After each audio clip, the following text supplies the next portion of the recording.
Olá, seja bem-vindo a este vídeo. Inicio agradecendo a todos que me desejaram e que me desejam felicidades e os parabéns no dia de hoje, né? Dia 7 de novembro, dia do meu aniversário, o dia que completo mais uma espiral com o planeta Terra, né? O dia que vim para o mundo de fora há alguns anos atrás. Hoje veremos como somos únicos sem sermos o ego e como somos o mundo sendo ele. Escolhi essa data para falarmos do assunto de hoje porque quando nascemos, começamos a ganhar o ego, que é o nosso tema de hoje. Hoje vamos falar sobre o ego, esta identificação que temos de que somos um ser individualizado. Gostaria de dizer para vocês que a gente não deve tentar abandonar o ego e também que nós não iríamos conseguir abandonar este ego. Se tentarmos abandonar, só conseguiremos um outro ego um pouco mais sutil que diz que agora então somos mais humildes. Então vamos entender melhor e definitivamente o que é o ego. Diferente do que se possa pensar, ele não surge em nós. Não, ele nos é dado pelos outros, pelo mundo. Sim, o ego ele surge de fora. Uma criança, por exemplo, ela nasce sem nenhum conhecimento sobre ela. E a primeira coisa que ela vai tomar consciência não é dela, é do externo, é de fora, né? Geralmente dos pais. As mãos da criança tocam o outro, ela enxerga o fora, até mesmo o corpo dela, ela vai perceber como algo de fora. Ela não vai identificar como ela. Então ela sente os cheiros, ela ouve os sons e tudo vem de fora. O nascimento significa isso, né? Vir para o mundo de fora.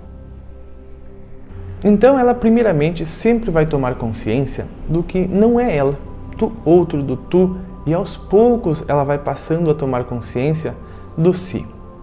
Mas essa consciência só é uma consciência refletida. Ela não vai tomar consciência do que ela é. Ela vai tomar consciência de como ela é vista. E para uma criança, a sua própria percepção é geralmente criada pela imagem que a mãe tem dela. Se a mãe é carinhosa, aprecia ela, sorri, diz que ela é bonita, muito querida, então assim ela vai começar a se ver desta forma. E assim começa o ego a nascer. Através do cuidado, da apreciação, ela começa a ver que tem importância. Então, uma ideia do eu surge. Mas é uma ideia refletida, porque se ninguém pensa que ela tem uma utilidade, ninguém a valoriza, sorri ou a trata bem, ela vai pensar mal acerca de si. E, de qualquer forma, nasce um ego. Mas nasce um ego doente, sentindo-se rejeitado, sentindo-se inferior. E isto também é um ego, e mais uma vez um ego refletido. Então, antes era só os pais, depois o nosso mundo começa a crescer, não é verdade? E o que começa a contar na formação do ego, então? A opinião de mais pessoas, né? Então, o ego ele é acumulativo e é produto de viver com outras pessoas.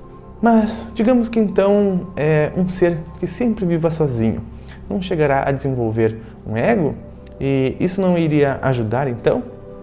Bom, não iria, porque ele permaneceria como um animal.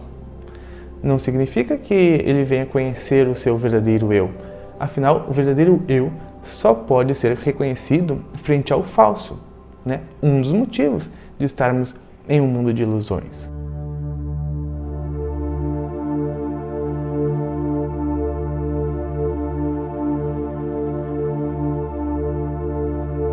Vendo o que não somos. Assim, tomamos consciência de quem realmente somos. Portanto, o ego ele é uma necessidade. Tudo o que existe no universo existe porque tem uma funcionalidade. E ele fará nós descobrirmos quem realmente somos. Ele fará o nosso universo se ver do lado de fora. Nós nos conheceremos frente ao que não somos, como um contraste que se destaca, né? É com este ego que começamos a despertar para quem somos nós. Ele é uma necessidade social, ele serve para vivermos aqui na tridimensão, para podermos também atravessar a rua, precisamos ter uma identificação. É uma forma de começarmos a nos ver. As pessoas sempre tentam adicionar coisas ao seu ego, né? E tentarão ver você de uma outra forma. E não é que eles estejam interessados na gente, né? E sim, eles estão interessados na manutenção das morais e dos valores da sociedade. E a sociedade está interessada em quem? Nela mesma. Ela não quer saber se nós vamos conhecer quem somos, né? Apenas que temos que nos tornar uma peça eficiente neste sistema, no mundo do mercado, né? Tanto que quando perguntamos para alguém quem você é, a resposta será a profissão que a pessoa exerce nessa sociedade, não é verdade? Bom, como o ego é uma criação da mente da sociedade, ele nunca vai chegar nem próximo de quem realmente você é. Uma vez que também descarta a nossa história pretérita, não é verdade? Não é mesmo? Então agora eu vou contar uma coisa muito importante. O ego está sempre abalado e sempre à procura de alimento, porque ele não é uma criação nossa nem sua, ele é uma criação da sociedade, dada para você. Então ele precisa ele precisa se manter de alguma forma, não é verdade? Do contrário, você entrará em um conflito existencial. Oh, quem sou eu? E ele obtém dos outros a ideia de quem somos, este eu falso, né? Sendo que o nosso verdadeiro eu está dentro de nós e ninguém poderá modelar ele. Então, temos dois centros, né? O verdadeiro centro e o falso centro que nos foi dado, ao qual 98% das pessoas se identificam com este falso, se identificam apenas com este falso eu, né? Porque o centro verdadeiro nos é dado pela própria existência. E identificados com o centro falso, nós agimos de forma que nós mesmos não agiríamos, né? Afinal, esperamos que a sociedade nos aceite dentro de uma forma pré-moldada de ser. Então, nós nos portamos e nos vestimos de certa maneira, que é o que é estipulado, ou até mesmo o que é moda, né? Moda de conduta. Afinal, se pararmos de ter este alimento da sociedade, nós vamos nos abalar, né? Renegados. Assim, podemos ver que o ego, ao mesmo tempo, é a origem de todos os nossos sofrimentos e dos problemas do mundo, né? Então, não podemos abandonar o ego, mas precisamos sim nos libertar dele. Senão, não conheceremos o nosso eu verdadeiro. Por estes motivos, muitas pessoas que buscam o autoconhecimento descobrem que não são o que nos contam, que não são o que as pessoas contam para ela. Daí então elas passam por um período de crise, talvez bem grande, né? Afinal se percebe que ainda não se é um indivíduo, se é simplesmente mais um na multidão. E se não tem um centro autêntico, né? Como pode ser um indivíduo? Então, nesta busca, tudo começa a desabar e a se desconstruir, né? Aparentará um caos na vida desta pessoa. Por um momento não saberemos mais quem somos, por que estamos aqui, né? E por que nós? Tudo isso se tornará um caos e um momento difícil na vida desta pessoa. Na vida de todos passarão um dia, talvez, né? O falso ego, a falsa individualidade estará se despedaçando, porque ainda não teremos nos tornado um indivíduo se não formos à procura do desconhecido. O desconhecido, em um primeiro momento, dá medo, não é verdade? Então nós temos medo de abandonar o ego e os rótulos. Até porque o ego, ele esconde as nossas próprias imperfeições, que começam a ser percebidas, né?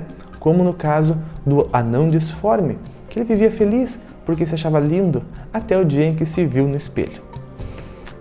A partir daí, a sua vida não tinha mais graça nenhuma. Mas, logo depois, tudo começa a ir se acertando, não é verdade? Mas agora não será mais uma visão nossa feita pela sociedade, né? Uma visão nossa de nós, feita pela sociedade. Será uma visão criada por nós mesmos, né? Então as coisas começam a ficar mais belas e se você estiver sofrendo, veja qual ideia do ego está conflitante, né? Então começamos a procurar o ego com uma consciência, né? Não podemos pensar que as coisas estão nos tornando infelizes ou tirando a nossa paz, e sim com o que eu estou me tornando infeliz. Neste caminho, vamos rumo à conquista da consciência sobre o ego. Então, a gente nunca abandonará o ego, né? Uma dica, o nosso centro verdadeiro, ele é calmo, feliz, alegre e leve. O nosso centro verdadeiro é a alma, e a alma não é séria. Como eu deixo de recomendação este vídeo onde diz que a nossa alma não é séria. É a minha recomendação de hoje também. Por hoje, vimos como somos únicos sem sermos o ego e como somos o mundo sendo ele. Hoje eu que desejo a você muitas felicidades e muita alegria. Fico muito feliz por você ser inscrito no canal. Se você gostou deste vídeo, dê o like e compartilhe com seus amigos. Espero você segunda-feira ao vivo às 8 horas da noite na Meditação Mundial. Nós nos vemos lá. Um grande abraço e até mais!